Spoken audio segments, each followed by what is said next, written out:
กราบทักทายสบายดีพ่อแม่พี่น้องเบิร์ดสุขุสุคนนะมื้อนี้ก็มาอยู่กับซ่องบ่าวขันผู้ไทยน้อยคือเก้ามื้อนี้บ่าวสิพาพ่อแม่พี่น้องมาเอาเท่าพี่น้องตอนนี้เฮาอยู่ที่บึงเนาะบ้านบ่าวเอิ้นบึงโคมันอยู่พี่ทางโคใส่บึงว่าบ้านบ่าวเอิ้นบ่าวมาเอาเท่าจะเบิ่งนำกันว่ามันสิได้บ่เนาะพี่น้องนี่เท่าตัวนี้นี่บ่าวหาก็ได้น้อยหนึงพี่น้องงามเท่าใหม่แต่ว่าเฮาสิไปกิ้วเอาต่ออีกนะพี่น้องนี่ปอนนี้นี่สิมีห้างเป็นตึกจิลุงนี่พี่น้องหลายนะตึกจิลุงก็หลายห้างเพ้อห้างมั่นอันเหตุผลที่เพิ่นเฮ็ดห้างก็คือว่าปีกพี่น้องปีกหลายนะเวลาน้ำมากกับปีกหลายเพิ่นก็เลยเฮ็ดห้างเว้นแล้วก็ห้างเพ้อห้างมั่นบัดเพิ่นมาตึกกันปลาก็ได้เท่ากันเขียวทุ่มอยู่เนาะวันนี้เฮาก็มากับผู้สาวกับผู้บ่าวผู้หนึงเนาะสาวปีมเพิ่นก็มานำนี่ได้มื้อนี้เด้นี่ตอนนี้เฮากำลังกิ้วอยู่พี่น้องวิธีกิ้วก็แบบนี้เฮาก็ได้มาแบบนี้เขียวงาม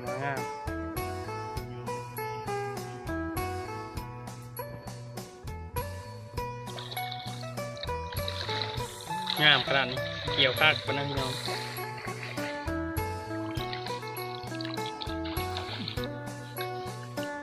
โอ้ได้หลายเนาะลายแล้วคนเอาติด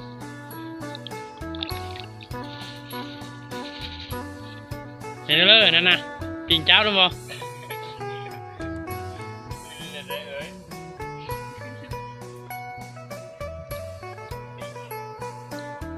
บรรยากาศย่ามค่ำอยู่บึงนี้เย็นคักปะนะพี่น้อง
นะน้องเท้าน้ำไหลลายปะนะเดี๋ยวว่าแถวนี้นะที่มีขี้ตุ่มมันไหลลงมาเพราะว่าเกิดเป็นทางเป็นยางพานนะ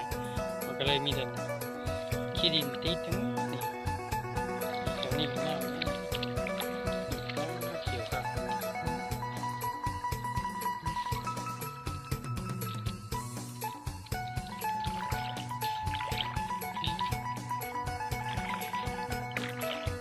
โกมันต้นนี่ก็มีพี่น้องนี่โกมันต้นชูไม่โกมันต้น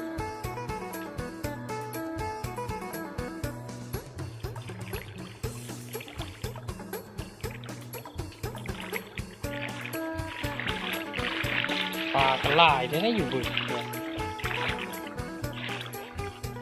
บรูไม้กะนะบรูไม้ก็มีเยอะเลย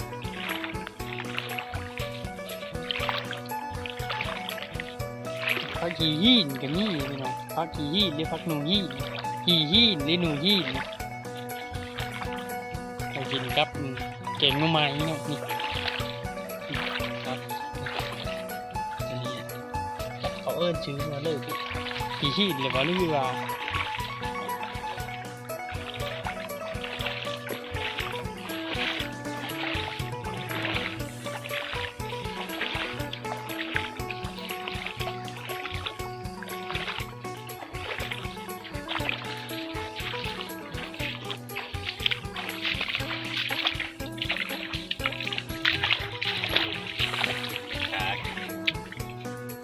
มีบ่เท่านั้นกะ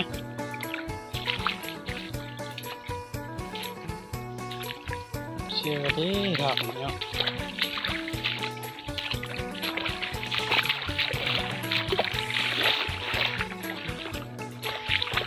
ได้ลายปะ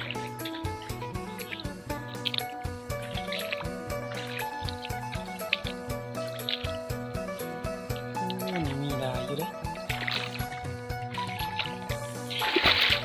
โอ้ยเหยียบน้ำเลยจะร้อนนะเขียวงามเนาะ